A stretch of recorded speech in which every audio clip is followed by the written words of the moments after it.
Welcome back to Unmasking Humanity, Revealing the Human Spirit with Joshua T. Berglan. Today, we're diving into the vital topics of connection, courage, and navigating our increasingly complex world with grace and understanding.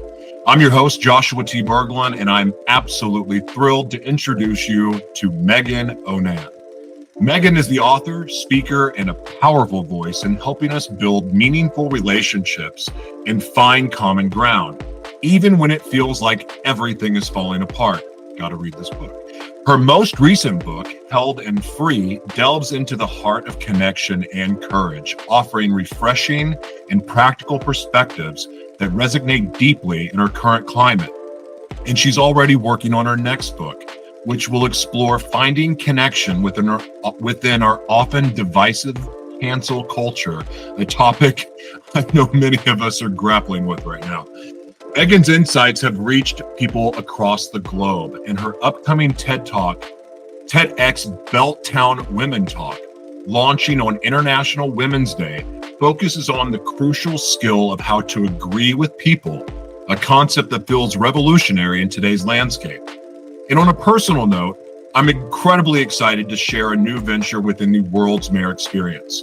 I partnered with a groundbreaking organization as a talent scout, and this is a game changer for creators across all fields. We're offering a lucrative financial model unlike any agency out there, empowering talent with ownership of their content and the freedom to create authentically. This includes diverse revenue streams, along with the comprehensive management and consulting services. Leveraging my expertise in media monetization, I'll be personally guiding and supporting these creators to maximize their impact and income. If you're a creator looking to truly take control of your work and unlock your full potential, I encourage you to reach out to me directly for more information. This is about paying creators what they're worth and providing the support they need to thrive. Now, let's turn our attention to the insightful wisdom of Meagan O'Nan and explore how we can cultivate connection and courage in our lives. Welcome to Unmasking Humanity, Meagan. Thank you so much for having me. I've been looking forward to this conversation all week. So thank you. I am too. This is like the perfect way to end Friday or end the week for me. And especially with the topics that we're going to cover today. I sent you an email in the midst of some of the cancellations and the reschedulings and so forth, that I was a huge fan of you. And I was looking into your work, and I get genuinely excited about this interview. And I think it's going to be special, and I think it's going to resonate with people from all walks of life. So it's an absolute honor for me to have you here. Thank you. That really means a lot to me. I really, really appreciate it. Well, first things first, before we start and get into the questions, I would love to know, what are you grateful for today and why? Oh, such a good question, and especially a great question to kick off. I am grateful for my 6-year-old daughter. I never thought I would have a family, and she is just the light of my life. Just the other day, we were playing basketball outside because it's one of our favorite things to do after school. And we were having this conversation, and I'm an openly gay woman. I live in Mississippi. That's kind of the bulk of my story, and had a traumatic coming out experience. But as I'm raising Merritt, I'm healing even more because she's bringing such a different perspective to everything that I've been through. And so we're playing basketball, and she says, "Mom,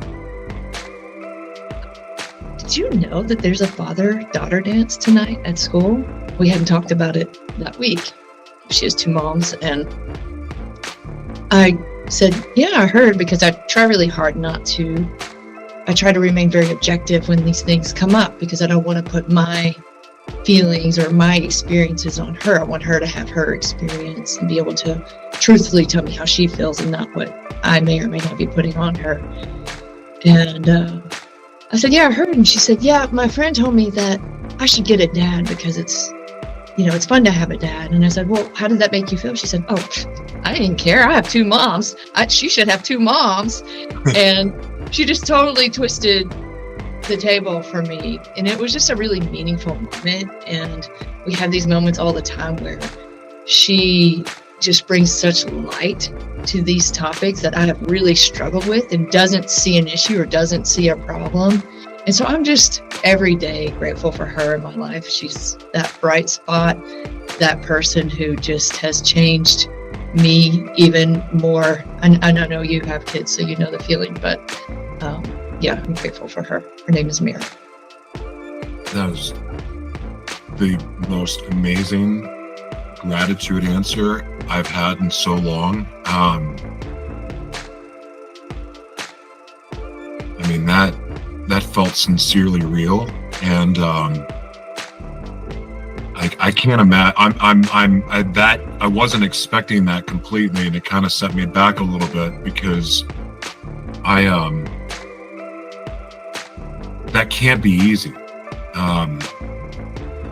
Having battled sexual identity issues most of my life, and trying to navigate normal, healthy relationship, and one, having multiple personalities with DID, and then those multiple personalities having multiple sexualities, I kind of got a taste of what it was like to be a little bit of everyone, as weird as that is to say.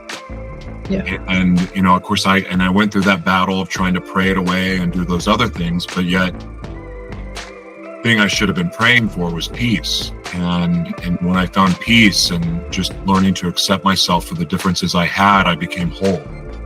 And little by little, I quit disassociating after 40 something years of it. Wow. And now my identity, I know my identity, but yet the labels that go within that don't even matter to me.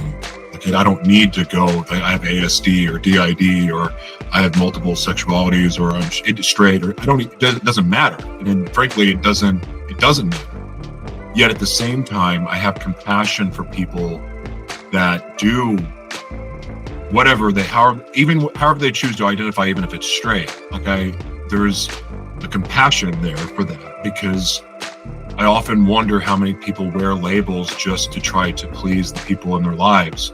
Right. That's a struggle, and society doesn't make it any easier. And even if you say the breath, like, I love God, and then but also say I'm a lesbian, or I'm gay, or I'm bisexual, or I'm trans in the same breath, and then the next thing out of some people's mouths is, you're a demon. What are you? Like, there's and then children are subjected to this. But my mom's gay, my dad's gay. And you know what I mean? Think about the damage that's done. Boy, I'm about to go on a soapbox right now. Sorry, I got fired up and emotional at the same time. It's all good. Anyway, that was such a I'm going to stop now. But there was such a beautiful gratitude answer. Thank you for that.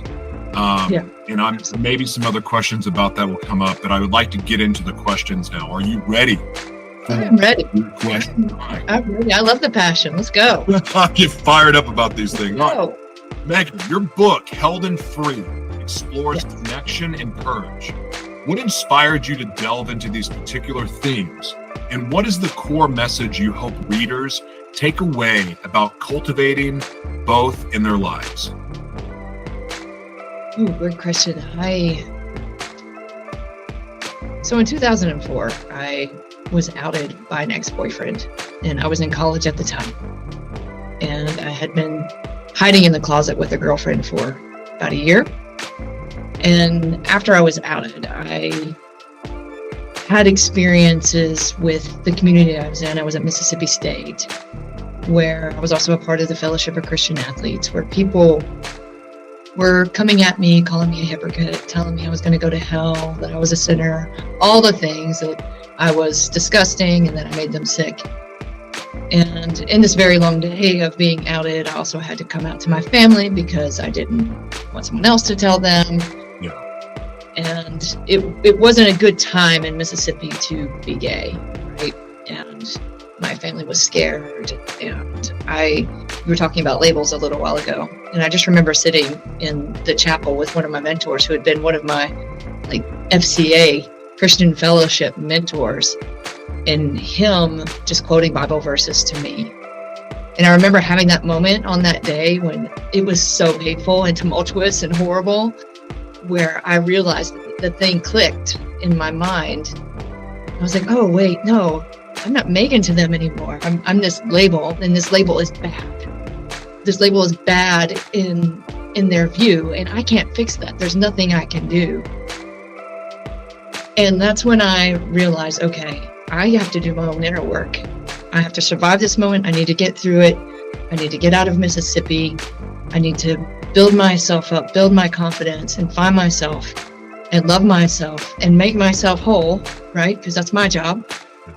And so I went on this journey of being gone for a long time and decided to come back to Mississippi in 2010 because I realized that a part of being whole was facing my past and facing those relationships where I felt hurt or misunderstood, and have been back in Mississippi ever since then. So this book, Held and Free, is about coming into myself, that entire journey of what it was like to suddenly not be the person that people expected me to be, breaking down all those barriers within myself, leaving home, going on this spiritual journey of figuring out who I was and that I was already whole, and then coming home with that perspective and then kind of trudging through these hard conversations, these points of connection that were really tough to get through, and then getting to a place of where realizing that I am already held and free and have always been held and free. I just needed to see it. And so this book is that whole journey. It's a memoir. I dive into all of those hard stories, all those hard conversations, the internal dialogue, the path that I've taken, and how I've ended up to where I am now. So, but the concept and the core message is all about being held and free within yourself and not relying on the validation of others at all in the end. That is that hits home on so many levels in so many different ways. And it makes me think that, for the longest time, I tried to fit into, I wanted to be loved and I wanted to be appreciated and I wanted to be respected and I wanted to have friends and I wanted all of these things. And so I was trying to conform myself to fit into their box of what I thought that I needed to be. And I might have found a place in their box for a little bit, but the minute that my true other parts came out of me, then I wasn't in that box anymore. And that could be any box, because it didn't matter if it was the drug crowd, the after hours crowd, the athlete crowd, it didn't matter, the artist crowd. Like, I had all of those interests. Right. I would try to fit into all of them. And by doing that, I never had a home at all. And then what I realized, and I was so afraid to be myself, but yet it was the very things, the moment of being honest, first of all, not just about who I am, but being honest with myself about it. And then living that and walking that out and little by little gaining more confidence in my identity. And it was ultimately the only way that I was ever going to be able to receive the love that I wanted or the respect that I had hoped to get. The only way that was even possible is when I just embraced my identity and stood in my identity. And I know that those words because we did bring up the church and things like that, when you say those words, it's your identity in Christ, and you can get into those arguments, but I would argue that your identity in Christ is your true identity. And you do that by following those teachings, because following Jesus and those teachings do lead to the version of your higher self. But the part that I think that people get up and they start, where there is the abuse and the judging and things like that are based on the interpretations of things that were said. And my personal belief, following God, following Christ, is not from a book. It's from within. It's the God inside of us that is guiding us to tell us what's right or wrong. Because here's the thing, I can only have my life as the experiment. When I've listened to other people, including from the church, including the preachers I was under when I was an evangelist and all those other people, when I listened to them, I ended up where I didn't want to be. But when I listened to the God inside of me, I may have ended up in a ditch, but that ditch is where I needed to be to figure out what I was going to be or what I was going to do. I learned that by following this, that was going to lead me to the promised land. That was going to lead me to the truth. And that was going to lead me to my true identity so I could live in that and then be all that I was created to be, even if it looks like somebody that is on the spectrum and all sorts of things in life. Good. I'm enjoying that. In my relationship with God, and other people for that matter has never been better. Amen. Does that make sense at all? Total sense. Okay. We're right here. Okay. Whew. Anyway, let's go to the next question. This fired me up in a way I was not prepared for today. Whew, calm down. I'm like sweating now. Okay. You're currently working on a book about finding connection in our cancel culture. What are some of the key challenges you see in fostering connection in such a diverse environment, a divisive environment? And what are some initial insights you can share on overcoming them? Oh, it is quite a tense environment we live in, isn't it? Right? We probably just made it worse. By the way, It's no one's possible. going to get upset about something that's been said already, but let's go. Well, in our current climate, I think a lot, there's a lot of ways to look at it. And one way that I really like to look at it, and people don't really think about, is that we have this entire online world, right? We have the news, we have media, we have everything that's virtual, making things worse and telling us and giving us messages that aren't necessarily true. So you hear and you see things online, comments are a little bit more brutal than they would be if you were face to face with a human being. And it's kind of like this other world that is obviously very real too, but it's not the real world. And I think people forget to disconnect the two.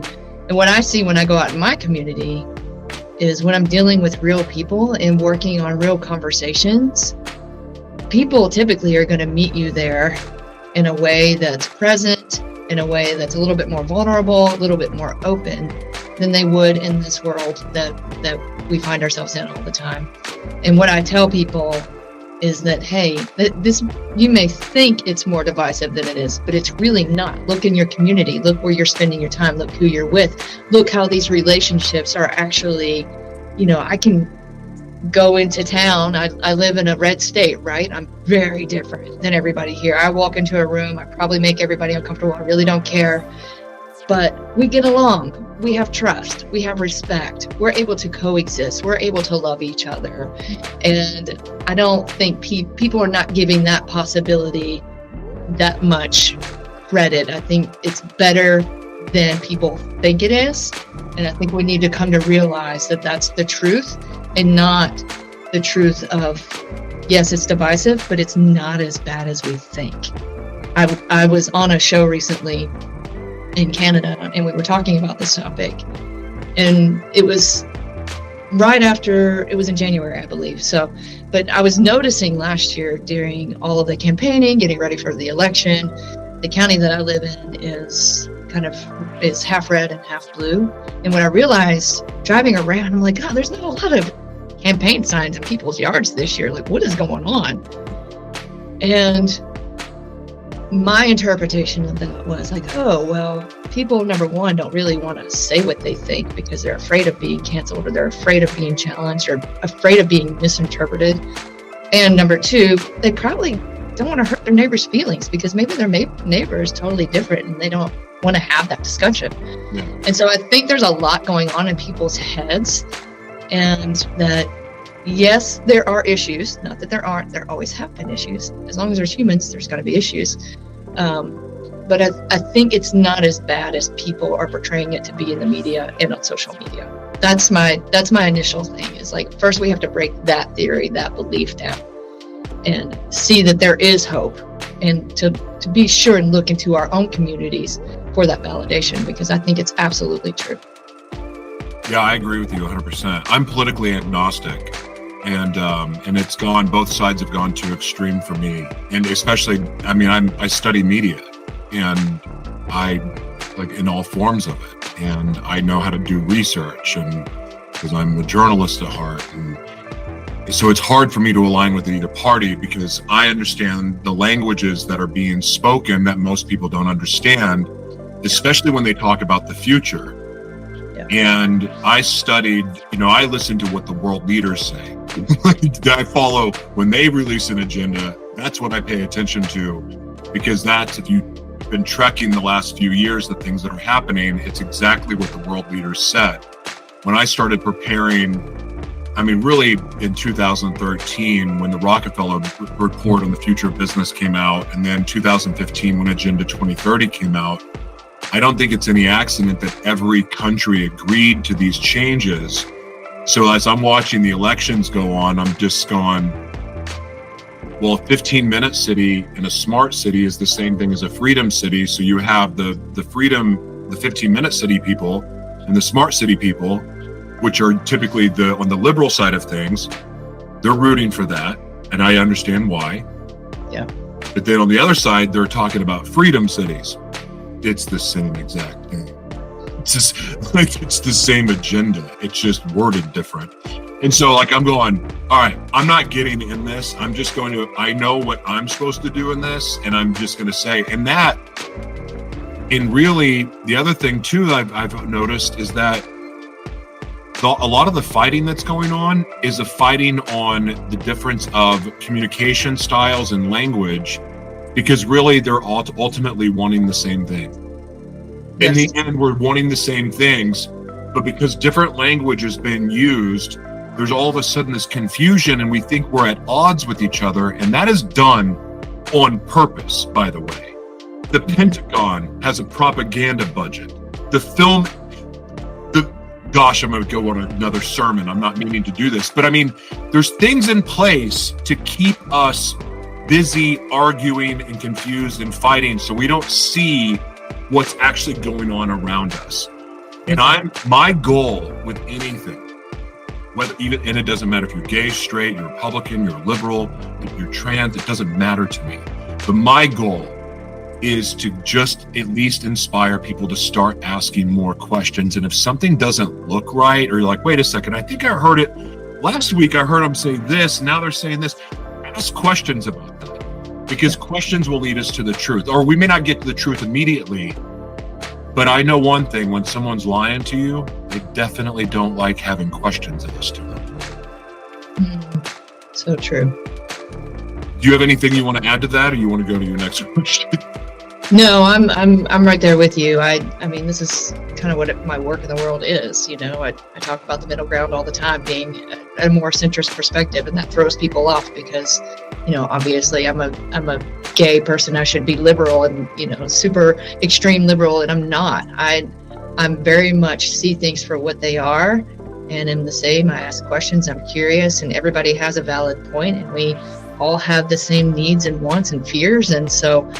Like you said, it's a different way of communicating. It's a different way of wanting to get there. And I think when we can actually sit down with someone who maybe sees the world a little bit different than us and ask the real questions and what's really beyond the surface, then, hey, guess what? We're a lot alike. Mm-hmm. We have all of the same fears. We have all of the same needs and wants. And so I agree with you. I think it's an agenda being placed upon us, and that's why I said, this is a theory and a belief that we need to break down and focus in on our local communities and the people around us. Yes. And what's real when we're out there hanging out with people.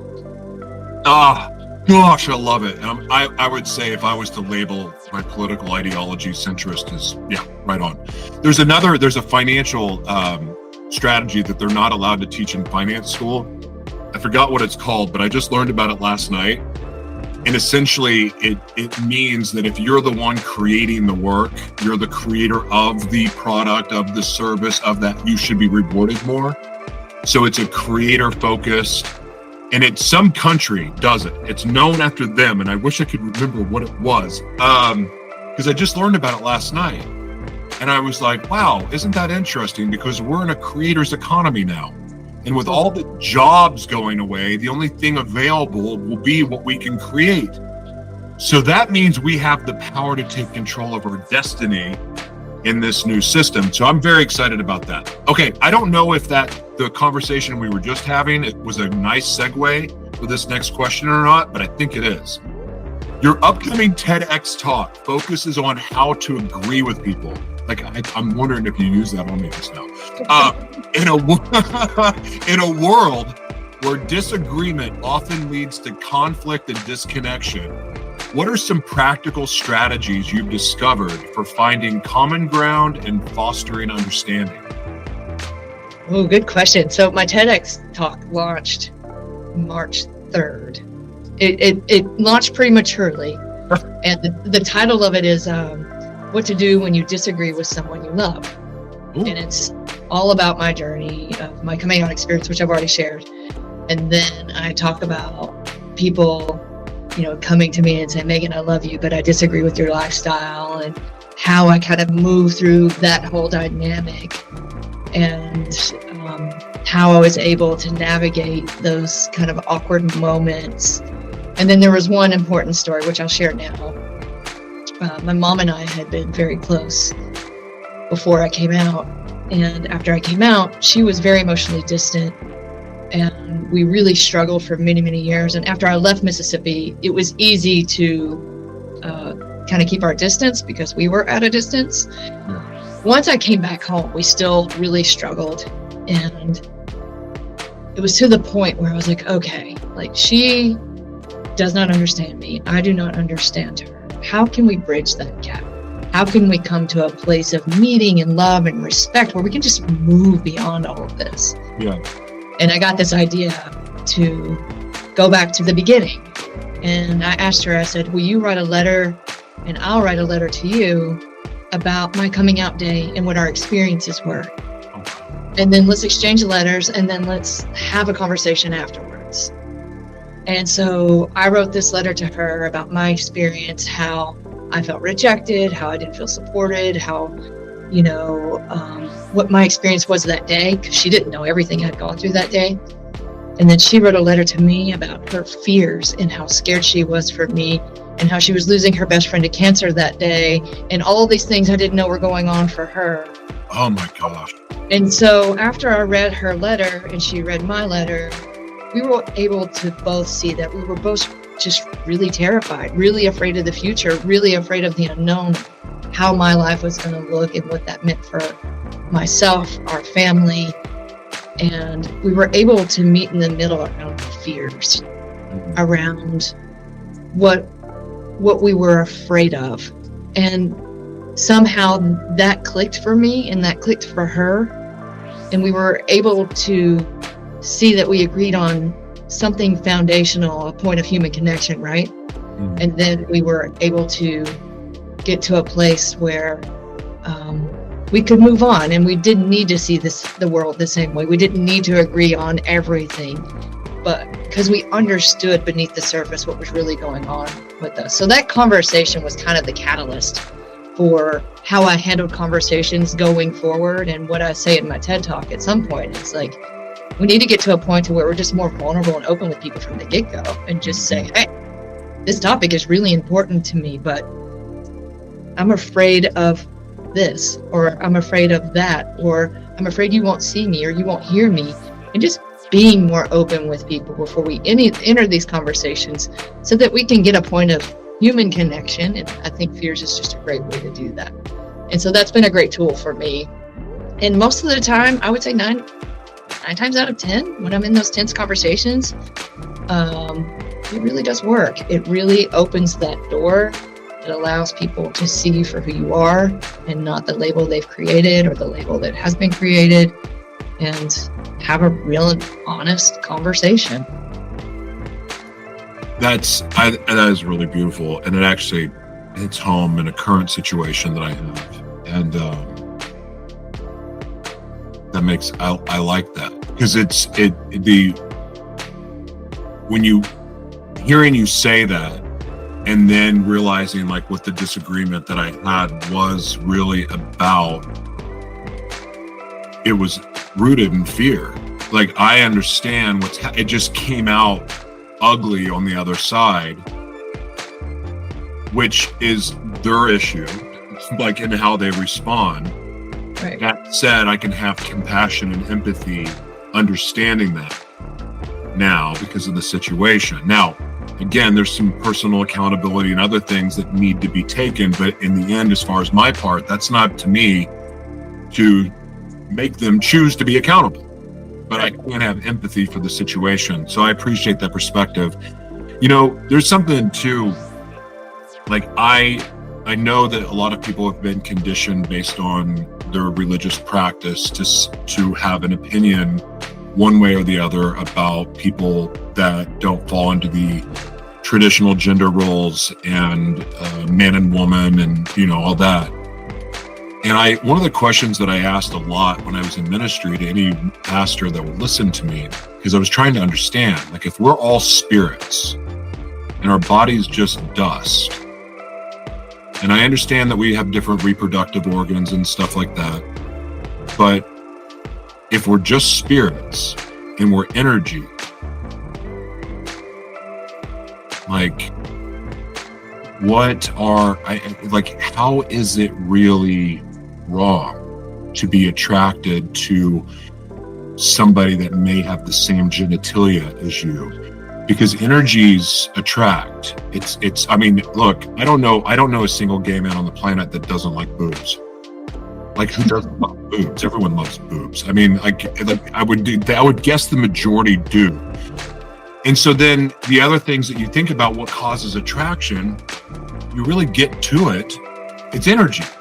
Yes, there's cosmetic things that people can do to enhance but like, if we strip everything down to the core, you know, of what remains, even if you're just in a mud bath, like, energy can be attractive, right?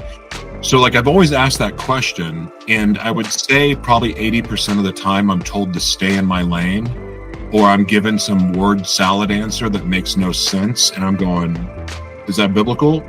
Well, and you know, and then you can get on the arguments too about when certain words were invented and when things were placed in the Bible and when they weren't. That's a whole other conversation I won't get into. But I've never been able to answer that. And like, even for myself to figure out my identity, because it was very challenging as when I had DID, because the tremors got rid of it somehow. I don't know how that happened, but I stopped disassociating. And then I still have the characters, the alters inside of me, but they all like play and interact together now because they know that they're on the same team. And there's a whole deep conversation about how DID is created and how that's even possible. But I did that work with a therapist and was very powerful. So now all my characters are just like all over the place and fine. But that's why I say I live on the spectrum. But I would also line to go, the way I simplified this process so I quit being confused and quit going, well, which box do I go in today? Like, am I the mentally ill box today? Am I the depressed box? Am I the like bisexual guy? Like, what am I? Like, where do I fit today? And now I'm like, I don't have to worry about that because I'm not thinking about it.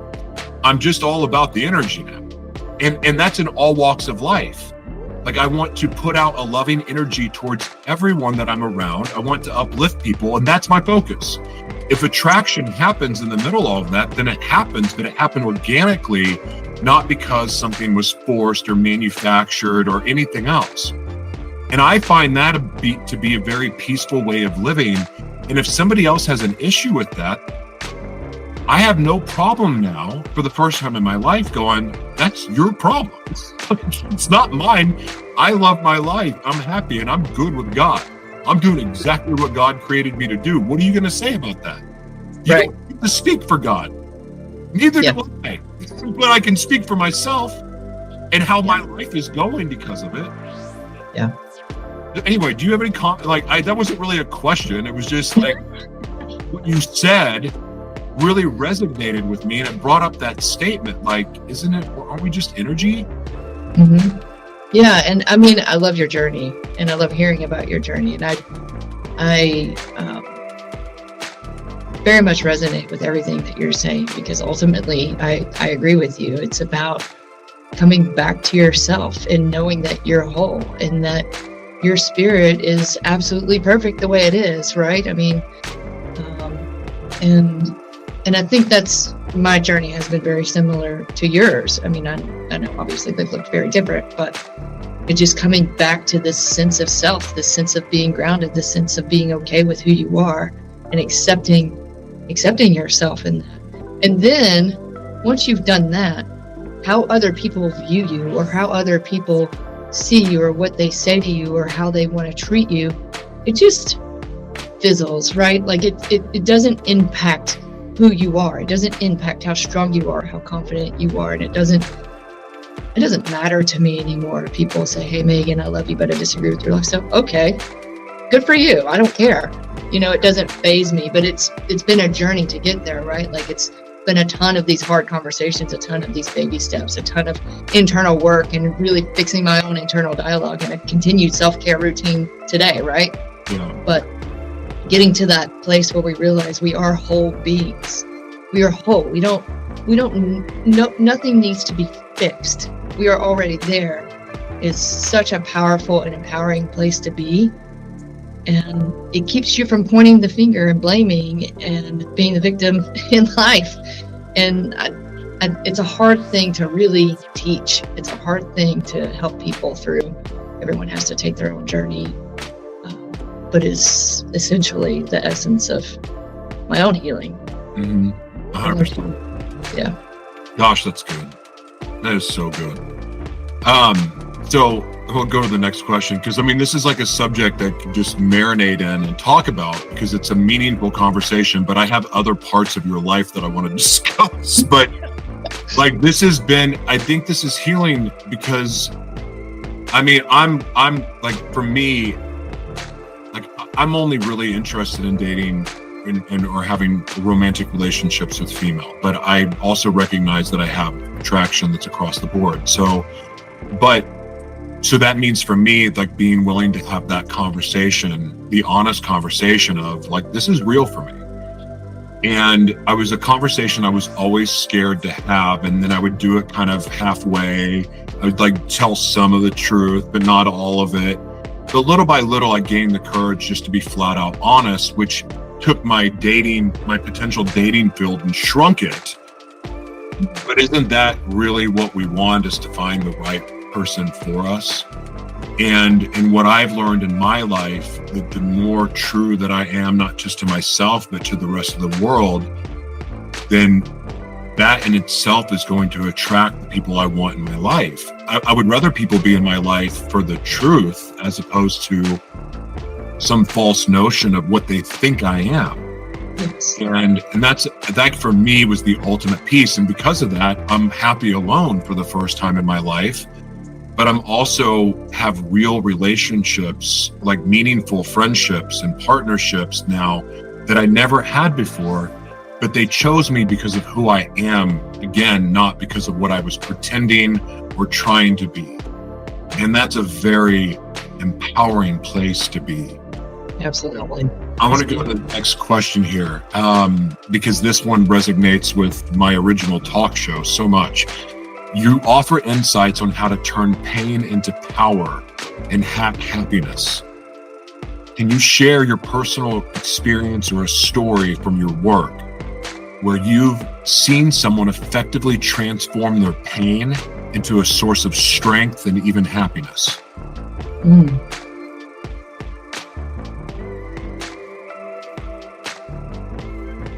It's a big question.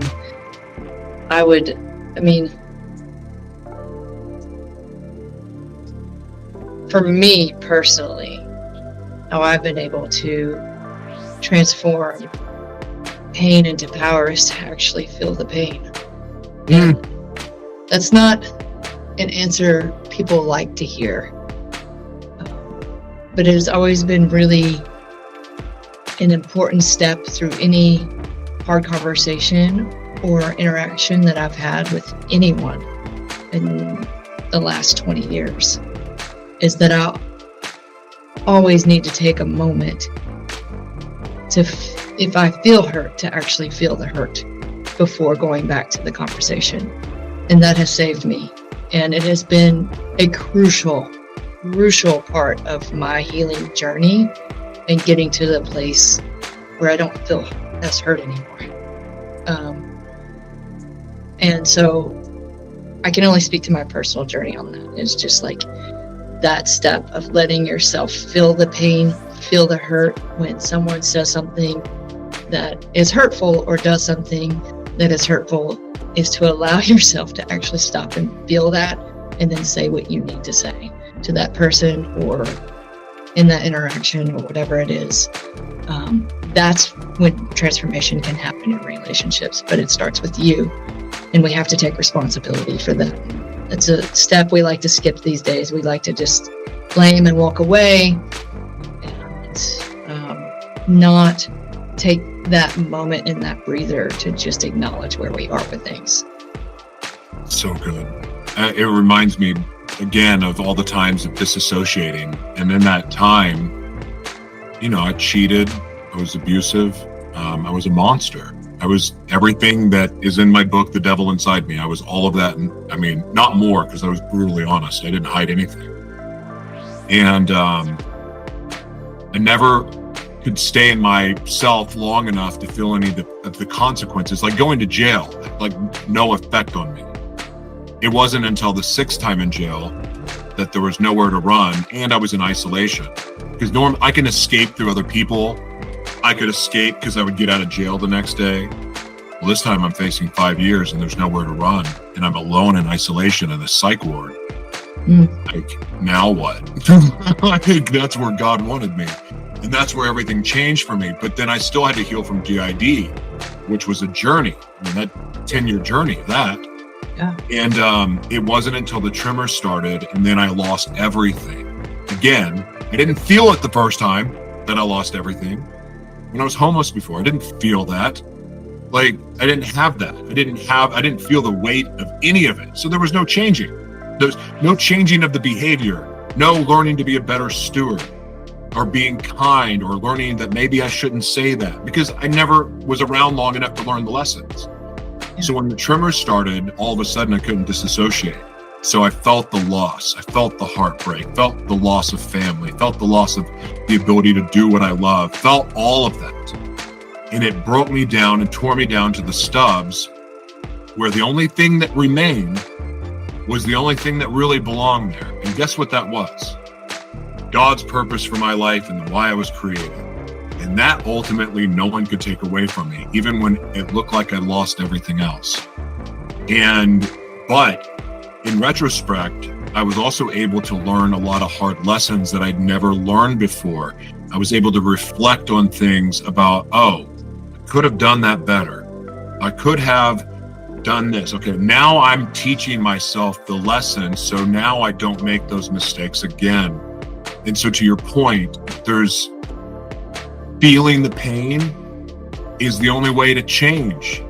It's the only way to turn it. It's the only way to turn it around is for it to hurt so bad there's no other option but maybe to face that giant, because that's the easiest. That's actually, of all the other options, there's no other option but to now face it. Absolutely. That's the day of everyone's rebirth, is when they get to face the day they decide to face the giant and take it on, to go face another giant and go another. But with each giant, there becomes a knowing. It's not even belief at that point. It's a knowing that I was created to overcome that giant. Yes, and you know you can. What I'm going to do is teach others how to do the same thing. Yes. You got me all fired up today. I love it. Well, and then there's also people who, say, "Wait, I can't sit in my feelings forever." And my response always is, no, you can't. You can't sit and feel forever. You can't sit in your feelings forever. But if you're really, really feeling it, you're really feeling the pain, it will transform. It always does. If you're really going there and really letting yourself get to the bottom of whatever it is, it's going to transform. You're not going to have to sit in it forever. I love that. What was the most surprising or unexpected lesson you've learned about human connection through your research, writing, and speaking? The most surprising thing, and in all of my work, so I work with corporations, I work with educators, I work with colleges, I work one-on-one conversations with preachers and priests, and on morning shows. I don't know. I talk to a lot of different people. I work with a lot of different people, and I kind of touched on this earlier when I was talking about my TED Talk. Is when we have those conversations, no matter what the topic is or what we're talking about, when we can get to the point of expressing our fears or expressing the vulnerable side of what we're afraid of and owning it, it transforms every conversation. It doesn't matter if it's an executive with a team member or a preacher with a constituent in their church or with a host doing an interview or a conversation with my dad. It doesn't matter. If we can just break that barrier and get below the surface where we can see each other as human beings and not this thing or this thought that we believe, that is where the power is. That's where things shift. That's where we can now see each other as humans and not as enemies and not as people who are going against each other in this world. So it doesn't matter the work I've done throughout the years. It always surprises me when I can see people be willing and vulnerable enough to go to that place and admit why they're afraid, because that just opens the gateway to everything. So good. So good. If you could offer one piece of advice to someone who is feeling disconnected or discouraged by the current state of this world, what would it be? Sit outside. Look at the sky. Put your feet on the grass. Look at the sky. Look at the stars. There's so much more out there than what we think is being presented to us. Self-care is a really big deal for me, and taking care of my spirit. And I can tell when I don't do that. In this world, we have to make a conscious effort to do that, to put our phones down, to go be in nature, and just let the elements take care of us and take care of our spirits. That is the best piece of advice I can give. I love it. It's so good. You've explored the importance. No, that's perfect. It really is perfect. If you've explored the importance of both being held and being free in your book. How do you see these two seemingly opposing concepts working together in our pursuit of meaningful connection? Wow, you ask really good questions. Work really hard at the questions. They're really good. Well, being held to me means knowing that everything's going to be okay. It doesn't matter. Like, everything's going to be okay. Everything's going to work out no matter what. So I have this deep, deep belief that I'm always held, that anything can come at me and there's going to be something meaningful in whatever that is. So I think being held is knowing that, is trusting that, is believing and having faith that life is on my side, right? Being free is being free to choose, being free to make my choice on how and who I want to be in this world. So those two things, I think, work really, really well together. They may sound opposite, but when we're thinking about human connection, if we know we're held and we have this trust in life and we have faith that life is on our side, it's so much easier to be free and not feel the need to change or control what other people are doing or not doing. And so it's a great point of human connection, having those foundational beliefs that you're held and you're free. You do have the free will to choose who you want to be and how you want to be in the world, but you're also being taken care of. Life is truly on your side. So those two things have gotten me to where I am, definitely, and have impacted every human connection point I've ever had. That's a beautiful answer. What is a question that you've never been asked in an interview, but you've always wanted to be asked? Oh gosh. I really don't know. You have one on the tip of your tongue, don't you? No. No, you don't. No, that's actually that's my question. And then when you say what the question is, then I'm going to ask you that question. That's my question. I have no idea. Is that terrible? All right. Hold on. Okay, I'll tell you what. I'm making this up completely. I don't even know if it'll make sense. If you were given the power, like you were giving the global authority to make decisions for the day, for the world, what would be your first decision made? Like an executive order, but it would be a global executive order that everyone had to follow. What would it be? Everyone stay home and breathe. Put your phone down, turn your TV off, conversate with the people in your house, have dinner together, connect with the people you love.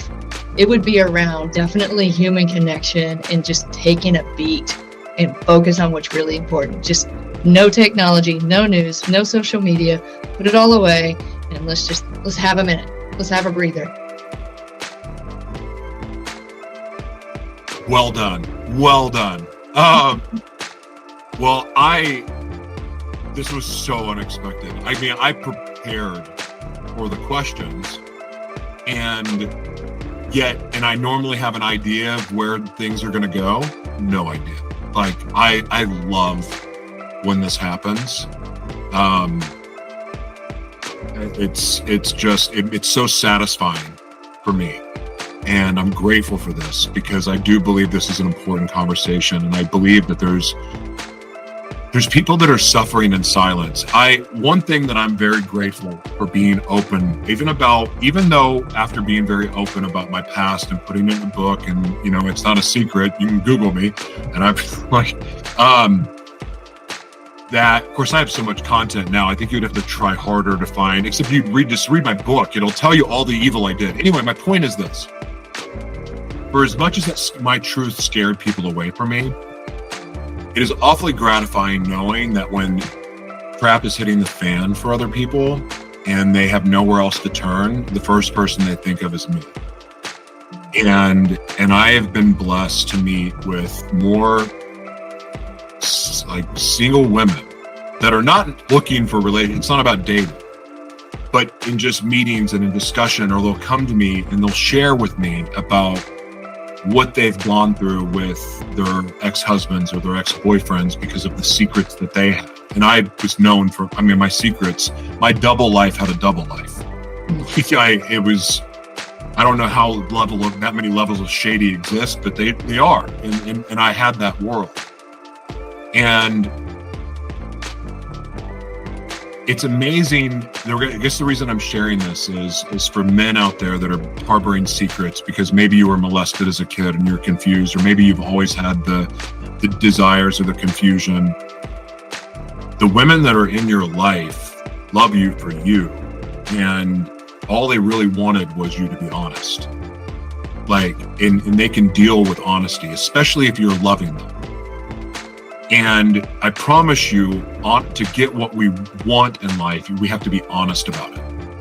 And yes, I know society judges, but there's no greater feeling in the world than having peace within yourself and knowing that you don't have secrets. And the life that we all want can only happen when we're honest about it. But the secrets that we keep, nothing good grows in the dark but mushrooms. It becomes toxic and poisonous, and the damage that can be done from our lies and cheating and sneaking around because we have an itch to scratch that we're not willing to be honest about.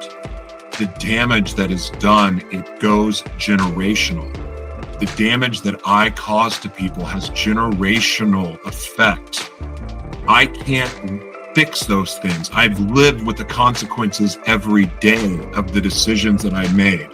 But even with that said, being able to be honest about what I did and what I've done and who I am now, that has been the most healing thing in the world for me. And at the same time, it's given me the life that I wanted. So I want to encourage all of you, if anything from this interview, I hope, there's so many things to take away and to build off of, but if there's anything in this interview that I really want you to take away from my perspective, it's that the truth matters, because that's how you get to be who you really want to be. And there's really no reason to fear.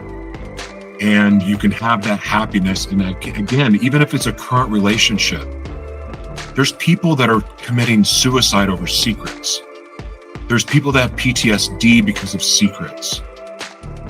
If you love the people you're with, be honest with them. They need your honesty. And to be honest, the last thing I want to say about this is that there's somebody out there dying to know your truth. Dying. And your true story, your truth could be the very thing that removes that gun from their mouth. And I'm not trying to be dramatic, but I feel led to talk about, I know multiple people that committed suicide because of the shame of being bisexual or secretly gay. And I swore, like, even as a man of God, as long as I am the way that I am, I'm going to be honest about it. And I've never been happier. And my relationship with God is never better. So I want to encourage you all, just the truth is awesome. The truth is a superpower. The truth will set you free and everyone else that you've been held prison by. So anyway, I'm done with that sermon. Meagan, I just am in awe of you. I have so much respect for you, and I just enjoyed this. I'm rooting for you. You have a fan for life.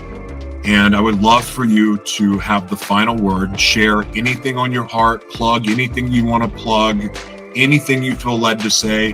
The floor is yours. You get the final word. Well, first, I want to say thank you to you. I have really enjoyed our conversation.